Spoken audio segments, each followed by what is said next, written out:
Yo, we're live. It's been a minute, man. It's been a minute. Let me just make sure everything is in working order. This has been so long. Make sure my microphone and stuff is set up. But yo, how are you guys, man? It's been a minute. It's been like 3 weeks. So much has happened over that time. Chris might be jumping in. He is celebrating his father-in-law's birthday, so he may or may not be here. So we're going to keep it nice and quick. Some of y'all may thought this stopped. It didn't stop. We're never going to stop. Well, we might stop, but we're not stopping anytime soon. But yeah, man, I went back east to visit family. Also, I did some work back east. For those of you who don't know, I'm an actor and I shot a film back east. And this kind of ties into the geekiness because it was with Dennis Haysbert, the president in 24. He played my father. So that was really dope. And some other really great actors in it. Maybe I'll talk a little bit more about that as closer to it coming out. But yeah, man, it's been a lot of geeky stuff and geeky news going on. First, I want to do a little show and tell, man. Oh, I wish Chris was here, but he's not, so it's all good. Do a little show and tell, man. I grabbed some stuff. So this was given to me. I was at an event and someone gifted this to me, which is dope. It's a comic book. Obviously it's a comic book, but it's the one where John Kent comes back. So that's pretty cool, man. I didn't like him being aged up, but I definitely will check this out. If you didn't know, I am a massive Superman fan. If you couldn't tell by my chair. You see it? There you go. And then I also grabbed I went to the comic book store, got some books this week. I'm a big DC guy. So I picked up this joint. Oh, who we got? Hunter, what is going on? What is your thoughts on Peacemaker Season 2, Episode 1? Yo, I'm going to get there. Let me get past the show and tell and some news items. We're going to go into Peacemaker. But I so far, I'm really digging it. But I promise you, I'll share my thoughts in like 10 minutes. So hang with me. But I got these comics, man. I picked up this Absolute Superman. Now, I already had issue 1, and I know that I wanted to continue it. So I don't necessarily need 2 issue 1s, but I would rather not have to hunt down the volume, the comics right now. So I got this. Very excited. And they also have the Batman one if you're looking for it. I also picked up this Superman Unlimited. I think this cover is pretty freaking dope. As you can tell, look at that artwork, man. That's amazing. If you can't tell, I am a Superman fan.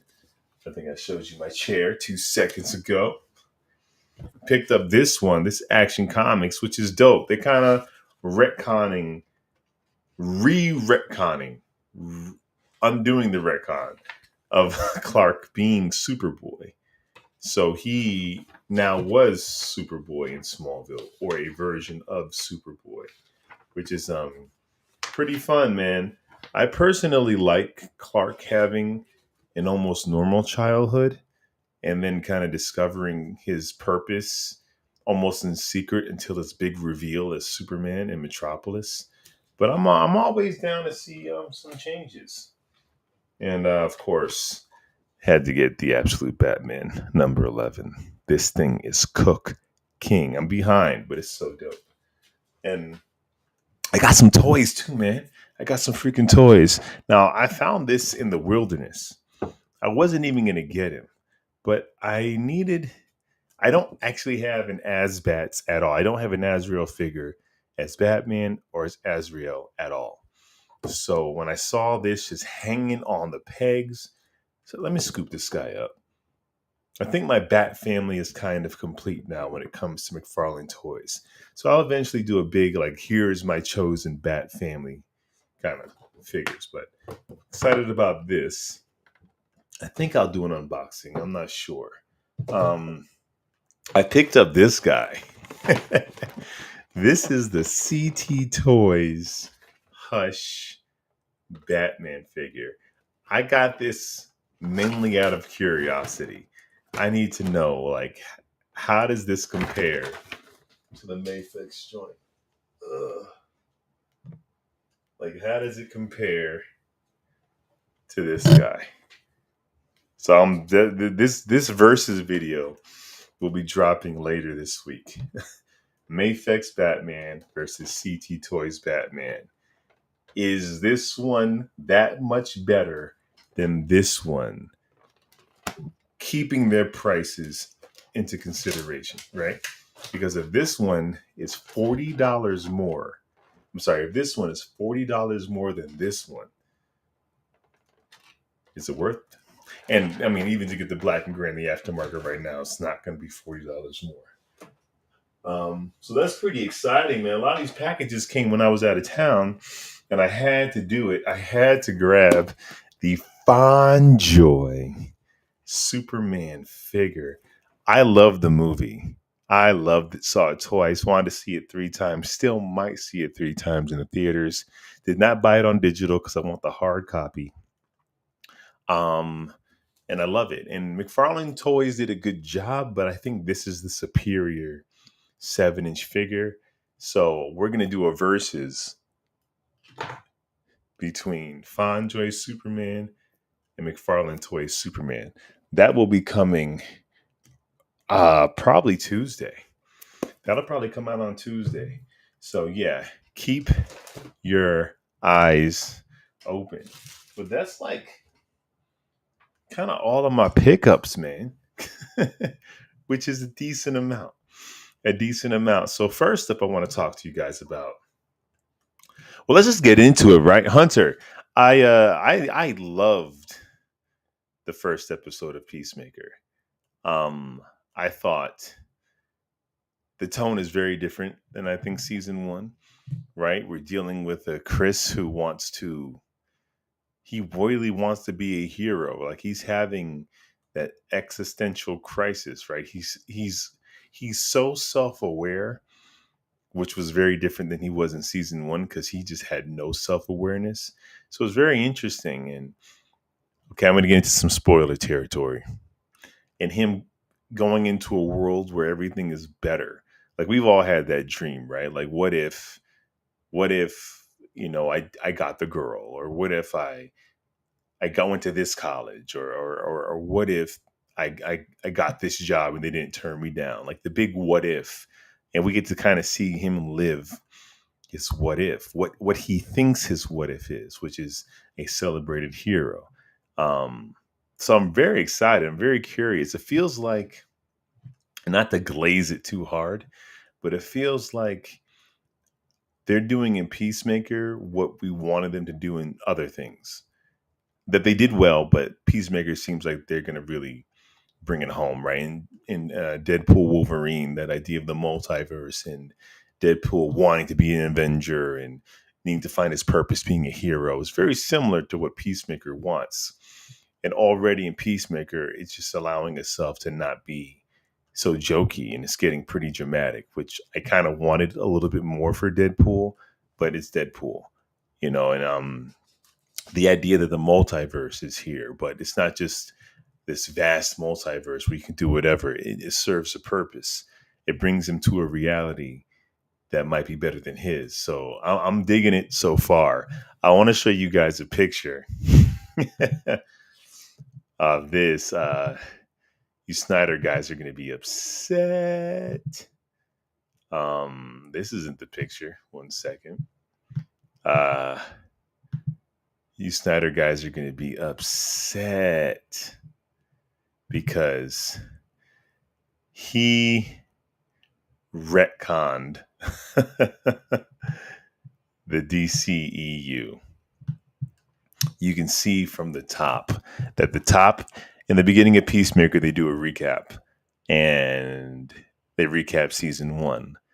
And at the end of Peacemaker season one, he walks to the Justice League, who shows up late and cusses them all out, makes fun of Aquaman.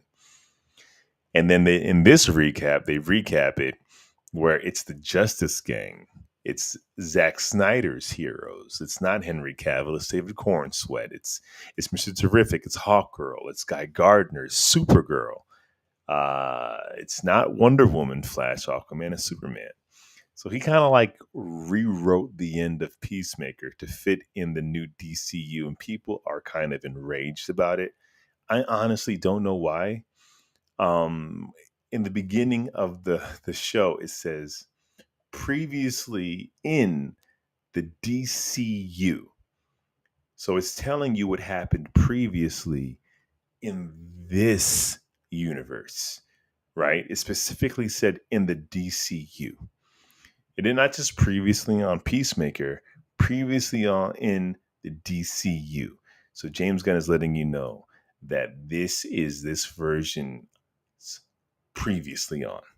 Not erasing the last one. Peacemaker season 1 is still on HBO Max if you want to watch it.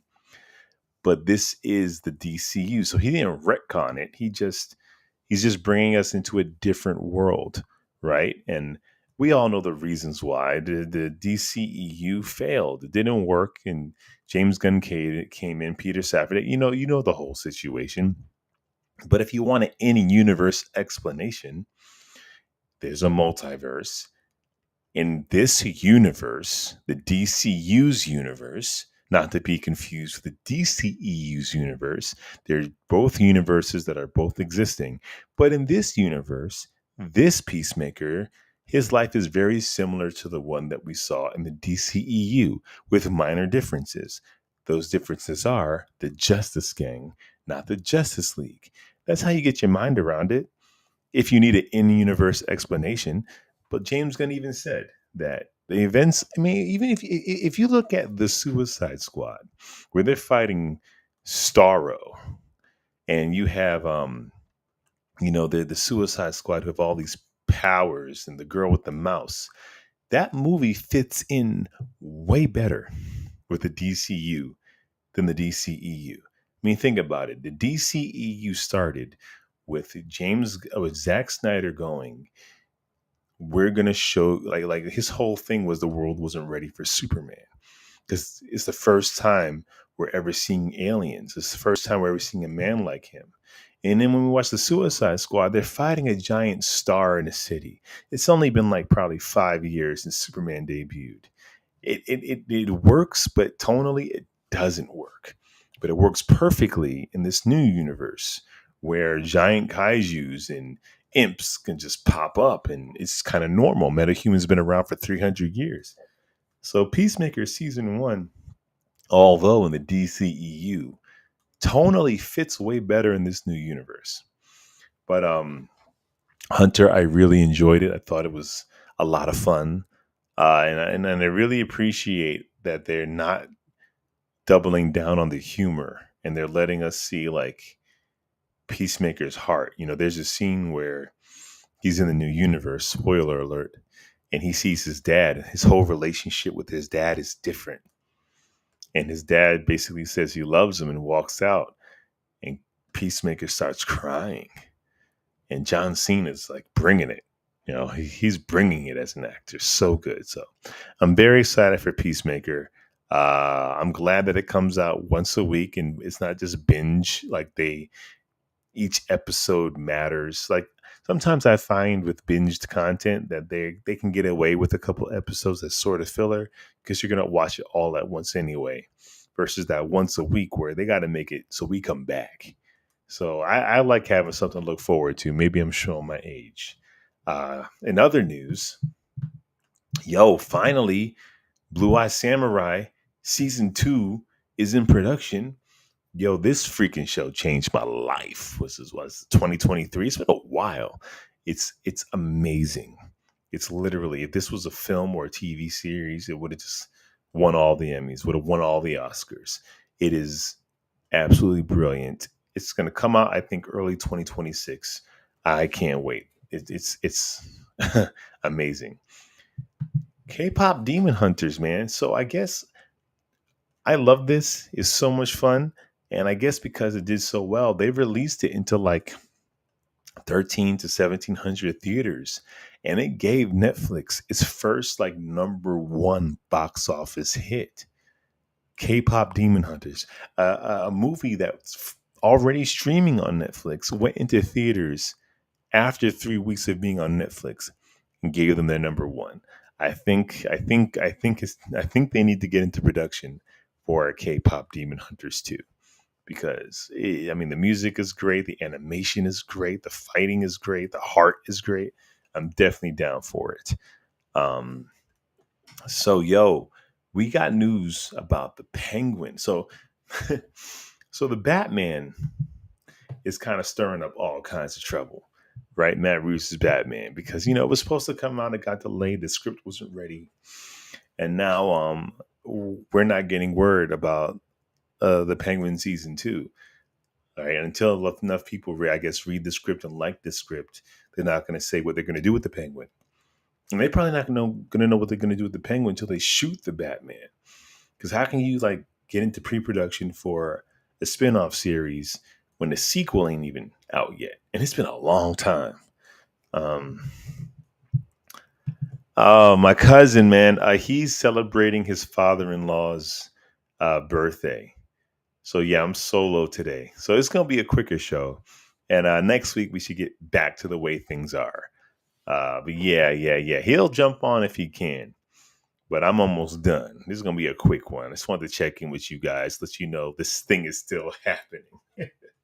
um, so yeah, and it's funny because like when you're watching Peacemaker, they mentioned Bloodhaven, right?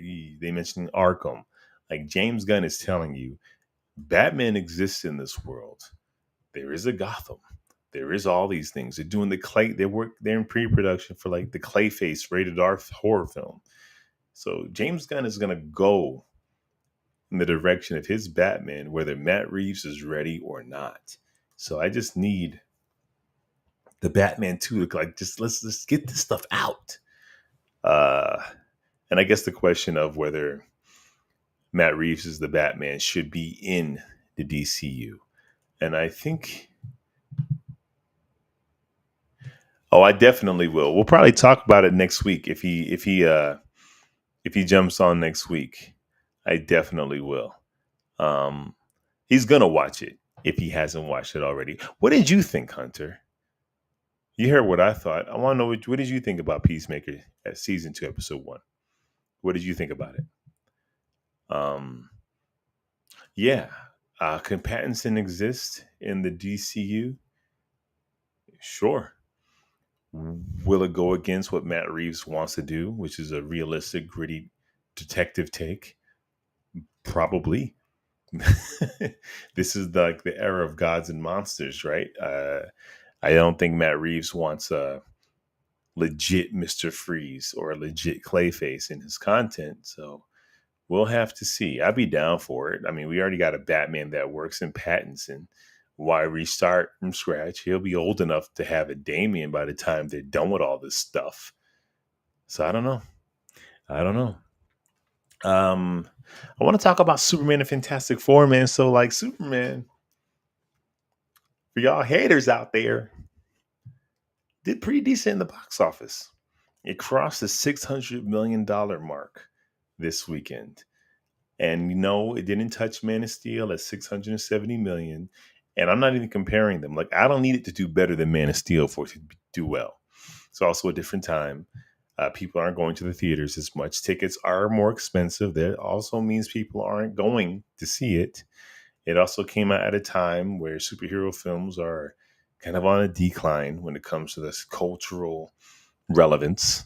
Um, and it still crossed the 600 million mark. And to me, that's a freaking success. Superman did what it was supposed to do in the DCU. And I hope that it continues. I hope Peacemaker breaks records on HBO Max and then we're getting there. We're slowly getting to having a DC shared universe that's working. Not hating on Snyder, but not all the parts worked, right? Suicide Squad didn't work. Wonder Woman 84 contradicts everything he came up with in Batman v Superman. So it wasn't cohesive after a while. It almost feels like the the DCEU is split into multiple parts. Like there's the Snyder verse, which is very different than Shazam, which is very different. Like those don't feel like they went together. So this feels like there is some cohesiveness. Although each project James Gunn said is going to be very different, like comic books. Each comic has a different tone, a different flair, but there's still stuff in it that makes you believe they're all in the same world. So I'm excited about that. Fantastic Four, on the other hand, is at about 470 something million, and that I would say is not doing great. I don't think you can't really consider it a flop, but it's not doing great. And that's unfortunate because I like Fantastic Four, but I feel like both Superman and the Fantastic Four almost had to be your sacrificial lambs, right? Like the DCU had to put out a movie to earn people's trust. And you're not going to earn everyone's trust. People are not going to trust you. So the first movie you put out, even if it's good, people are going to be like, I'll wait. And same thing with Marvel. There's been a lot of stinkers, and Fantastic Four knows it has to earn people's trust. And some people are like, I'll just wait for Disney Plus. So both films are kind of like in a similar space. So I don't think either one could be considered a flop, but I do think Superman might have exceeded expectations. But talk about movies, yo, we got first set images of Spider-Man, and I know this is late. This has been out for a while, but we haven't talked about it. And I mean, already we got that first like footage of Tom Holland coming to the screen, showing the new suit, and we see the new suit in all its glory and it's behind the scenes. And they did a really good job loving on the fans and Tom Holland being there. When your first day on set, you're doing it in this on location. Like you almost have to get your pictures out first because people are going to snap pics. So you almost use it as you turn it into an event, which is probably very daunting for the crew, but great for the brand. And we see right here, man, he is finally in a traditional looking Spider-Man suit, not all these lines and doohickeys. It's just like a regular Spider-Man suit with some massive web shooters, which I think is pretty great.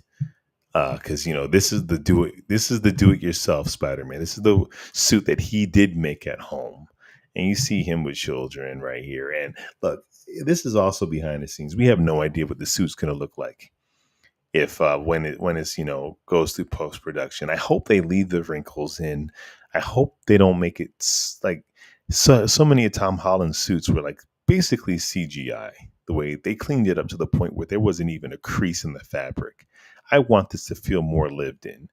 I want this to be more like our street neighborhood Spider-Man, and don't know what it's going to be. We have the Punisher in it and the Hulk, so I'm not sure what that means. But I really like this suit, and Tom Holland looks great in it. And people are debating like which is the better suit between this suit, Toby's, and Andrew.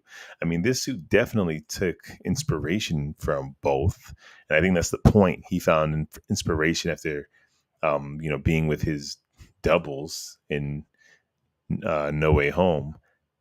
But this suit feels way more like Andrew Garfield's than Toby Maguire. Like everything about it, from just the way it's cut on the chest. And yeah, it feels much more Andrew Garfield, but it also just feels like Steve Ditko, right? This feels very much like a Ditko Spider-Man. It's not anything we haven't seen before, so it's not like, oh my god, it's Spider-Man to me. I wish the spider was a little raised, but that's just me nitpicking. I think the suit looks great. I'm very excited to see what the story is, as we all are. Uh, Lawrence, have you listened to Foxy Shazam Dreamer? And is it just I dream that I don't want to wake up? I have no idea what you're talking about. Foxy Shazam Dreamer? I'm old, man. What is Foxy Shazam Dreamer?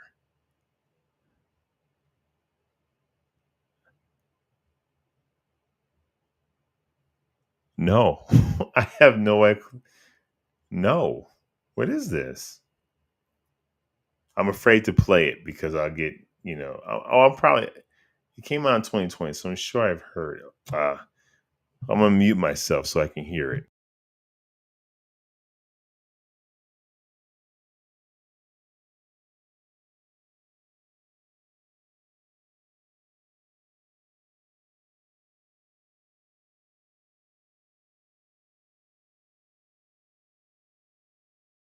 Yeah, it was in a movie. What movie was it? Peacemaker. Yes, it's the Peacemaker opening song. I am so behind. Um, thank you for that. uh, I like it. I like it a lot.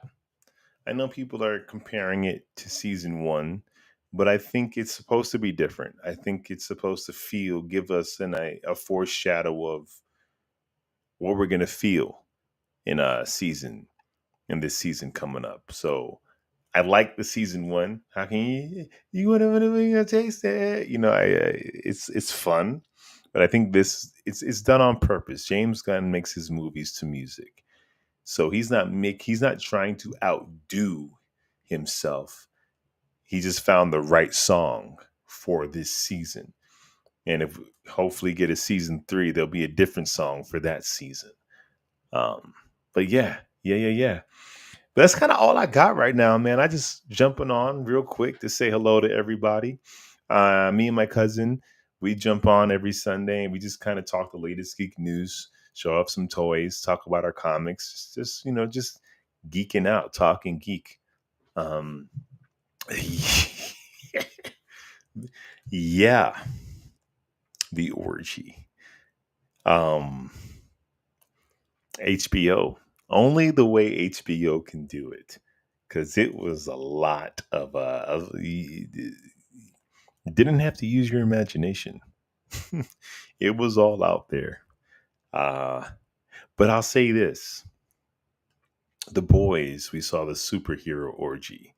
And it was ridiculous and funny and silly and graphic.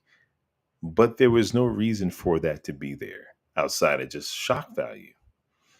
Here, this orgy is actually part of Chris Peacemaker coping with everything that's wrong in his life.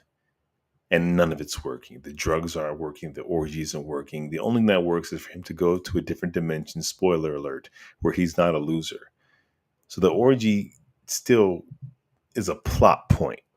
But yeah, it's there. But like I said, we're here every Sundays, man, 4 o'clock Pacific time, 7 o'clock Eastern time. Just going live, talking geeky stuff. Please join us. Subscribe, like, comment. I got some cool videos coming out. Like I said, I got this. I'm gonna do a Fonjoy Superman versus McFarlane. I'm gonna do this CT Toys bootleg Batman versus the real one. And I got some other cool videos lined up. So I'll see you next time. Thank you so much for watching. Hunter, thank you for joining me on here. And thank you to everybody who watches this on the replay. And before I go, Lawrence, what is your thoughts on people getting triggered by the orgy scene in episode one? I don't triggered. I don't really have thoughts because I kind of feel like it's ridiculous for people to get triggered by that. It's on HBO. Peacemaker was always rated R, right? Peacemaker season one, it wasn't like this. It's a kid's show, and then they went left in season two. It was always rated R. It's on the network that makes Game of Thrones and Sex in the City. Yeah, it's a rated R show. It's made for adults. If you're triggered by the orgy, I don't know what you think he was watching. I don't know. I think if you didn't like it and you found it distasteful, turn it off. Don't watch it. It's not for you. And that's it. James Gunn might throw another orgy in there, and if you then don't watch it. So if you're triggered, okay, you're allowed to get triggered, then don't watch it. But the content is there, and the content should be made the way its content creator wants to make it. But I'm not going to judge you for being triggered. But if you're going online and complaining and wanting it to change, it's just like, just don't watch it. It's not for you. It's just that simple. Just not for you. Anyway, I'm out of here. Thank y'all so much for watching. I'll see you soon. Peace.